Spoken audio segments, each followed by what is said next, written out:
Hey everyone, welcome back to IT Samurai Teacher. In today's video, we are going to talk about 20 powerful commands that you can use on your Raspberry Pi 5 to take full control of your system. Not only I will show you how to use these commands, but I'll also explain real-world scenarios for when and why you need them. These essential commands will help you manage files, monitor system performance, troubleshoot network issues, and much more. Let's dive right into it. Okay, let's go ahead and type our first command. We're going to type uname -a. This command provides detailed information about your Raspberry Pi, including the kernel version. So, purpose, use this when you need to troubleshoot or confirm what kernel version your Raspberry Pi is running, especially after updates or installing new software. In summary, this output tells you that you're running 64-bit version of the Linux kernel version 6.6.51 on a Raspberry Pi 5 with an ARM 64-bit processor using the Debian-based operating system. The kernel supports multiple processors and preemptive multitasking, and it was built in October 2024. Okay, let's go to the second command. I'm going to type top. So now if you want to monitor what's going on your Raspberry Pi, top gives you real-time information about processors, CPU, and memory usage. So purpose of this command, so this helpful when your Raspberry Pi slows down and you need to find out which processor is consuming too much CPU or memory. You can see in here, you can get a clear picture which processing consuming too much CPU or memory. So you can troubleshoot depending on the information you have. That's a very good command to troubleshoot.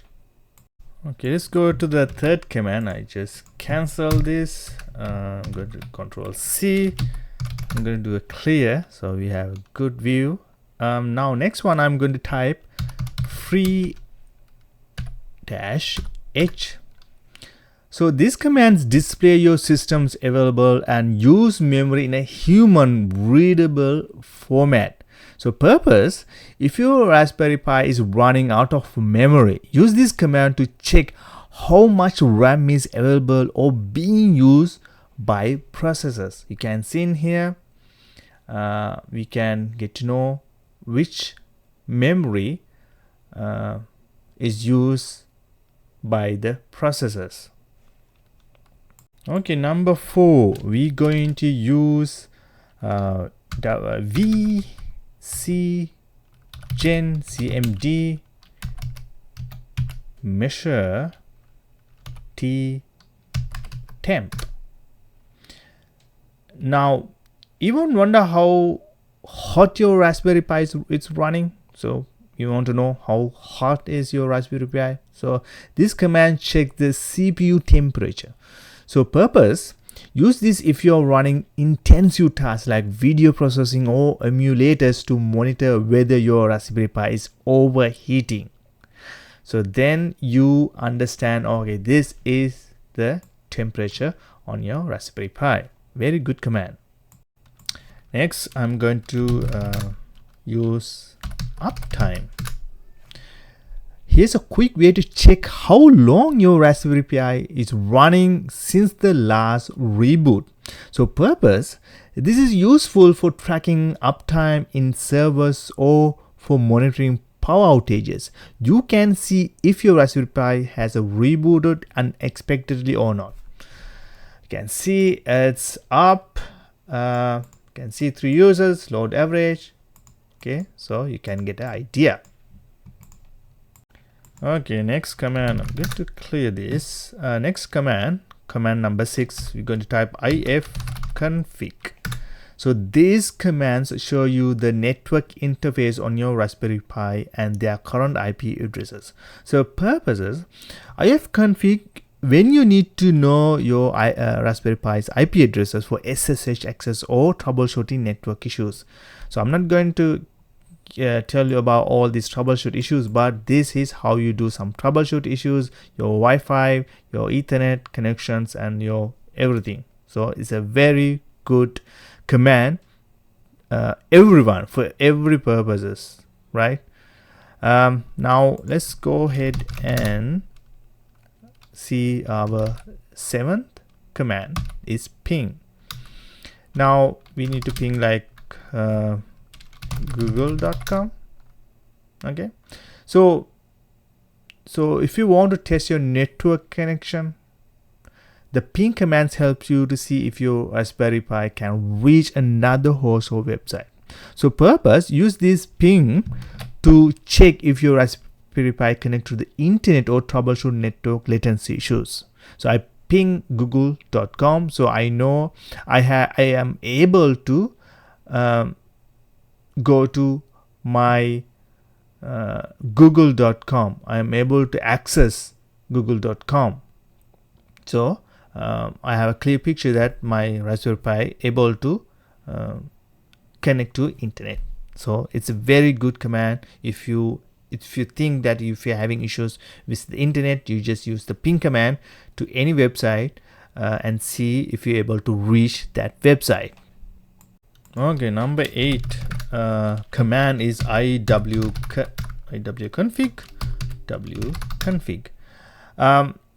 Here's how you check your Wi-Fi connection details like signal strength and network information. So purpose, use this to troubleshoot your Wi-Fi connection issues or to check your Raspberry Pi is connected to the correct network. Can see I connect to IT Samurai teacher network, access point, everything. So everything's there. So it's very good command to troubleshoot if you're having any Wi-Fi issues. Now next command I'm going to use is number 9, sudo raspi config. Probably everyone know this. So this is a built-in Raspberry Pi configuration tool where you can manage settings like networking, display, and localization.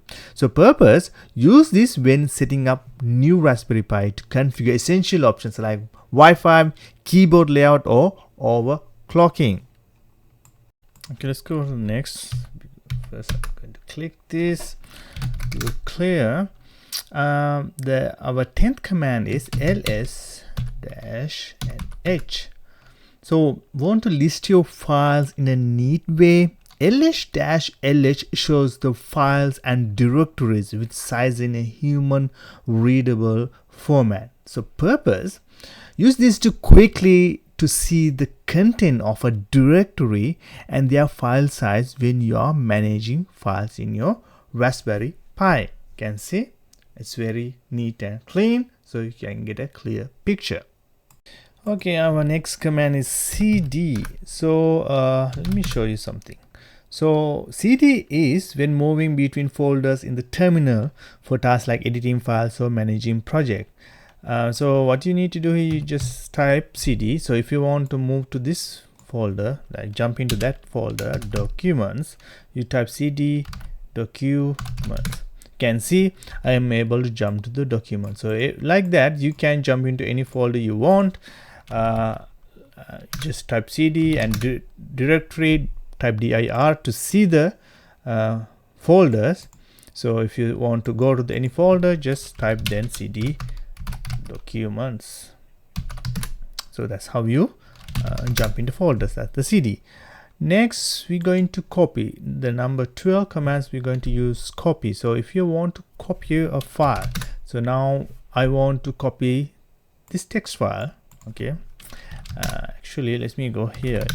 So I want to copy some file like documents. Under documents I want to copy this file to downloads. So how are you going to do that? So what you're going to need to do here is you just go to that folder cd documents, and now if you want to copy example this file to the downloads different folder, you type sudo, you need to type sudo, you need to get some permissions, and cp, that's means copy command, and text file txt, and the destination downloads. So you can see I just copy this file to a different folder. So that's the cp command. Now if you want to rename or it like that, you can use move. So mv is move, move the file to that location, or you can rename the file. So if I want rm, I'm going to put this name, no txt. You can rename the file. Okay. So next I'm going to use command 13. I'm going to clear this first. I'm going to go back again. Okay, now I'm going to type Resync. Okay, avh source destination. So let me explain you. So here's a powerful tool for backups and copying large data sets. So Resync synchronize files between locations. Okay, so the purpose, use Resync when you need to backup Raspberry Pi to external drive or remote server, or to copy large data sets. So example I can give you, like Resync to avh home, if you have Pi, and media to backup. So like that you can, I mean you don't have a file like that, but if you can change the path, whatever the files you have to backup, so this is how you need to use this. Okay, this is like how you backup copying large data sets, like using Resync. Okay, the number 14 command, I'm going to clear this. So system update and package management. So normally when you type sudo apt update and sudo apt upgrade, so what happens is keeping your Raspberry Pi to date is crucial, right? So you're keeping your Raspberry Pi so up to date is very crucial. So these commands update your system and install the latest software. You can see I already installed some updates, so that's why I get like that. But if you're running once in a while, you will get some more information, take some time to download and upload. So purpose of this command, run this regularly to keep your Raspberry Pi update with the latest security patches and software. So I'm going to show you another command, sudo apt install any package name. So example vim. Okay, so if you want to install a software, use this command to grab new packages from the repositories. So purpose of for this, install new software such as web servers, programming tools, or at least using this command. So you can see you can install any packages you want from that command. I'm going to do a clear, and I'm going to use another one. So now because you install, now how about you want to uninstall that package? Just use the apt remove command. So you just type sudo and apt, and we're going to say remove I guess Apache. Actually the one I just installed vim. Okay, so I'm going to say why. So before we install, now we're going to uninstall. So it's uninstall. So that's how you uninstall. The next I'm going to show you SCP File Transfer and Remote Access. So if you want to copy files to an or from another computer, so you need to use SCP to secure transfer file over SSH. So purpose for this SCP to transfer files between your Raspberry Pi and another machine securely, ideal for backup for sharing. Okay, so now I'm going to give you like example. Okay,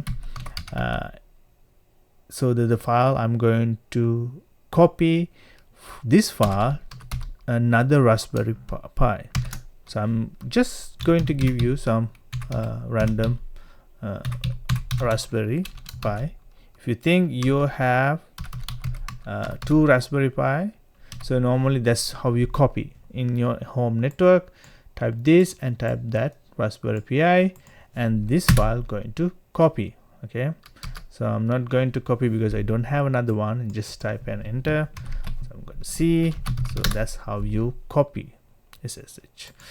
Next one is SSH. Okay, so if you want to connect Raspberry Pi remotely with SSH, this command is perfect for headless setups. So purpose for SSH is you use remote control your Raspberry Pi from another computer without needing to monitor or keyboard attached. Now let me go do an exit. So now I'm in my Windows session. So now I want to SSH to my Raspberry Pi 5. So you can see I type SSH, I put the username first and @sign and the IP address. So once you just hit enter, it will ask you to enter the password. I just enter the password, boom, I am able to SSH to my Raspberry Pi 5. Okay, there's 2 more commands I want to show you before we end this session. DMESG. So DMESG is a system performance and monitoring tool. Okay, so DMESG need to troubleshoot hardware or boot issues. DMESG shows the kernel related messages. So if you want to troubleshoot hardware or boot issues, you use the DMESG command. So purpose DMESG to diagnose hardware driver issues, especially after boot or when connecting pairfiles. So if you have any kind of hardware issues, probably you can use this command and find out where this error is coming from. So it's very good for advanced users to troubleshoot any kind of drive issues or hardware issues, boot issues, everything. Okay, the last one I'm going to show you, watch N1VCEG NCMD measure MEASUA temp.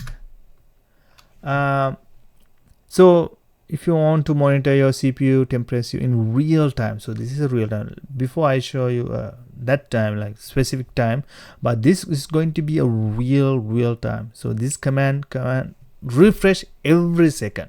Okay, so purpose for this command is used for continuous monitoring of CPU temperature while running. I think this is good if you're doing some kind of project that you're running a lot of resources and you want to see how is your Raspberry Pi 5 temperature looks like in real time.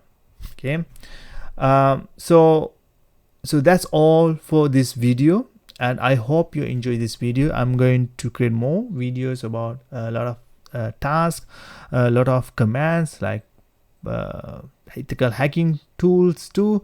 So please subscribe to my channel and I'll see you on my next video. Thank you for watching. See you soon.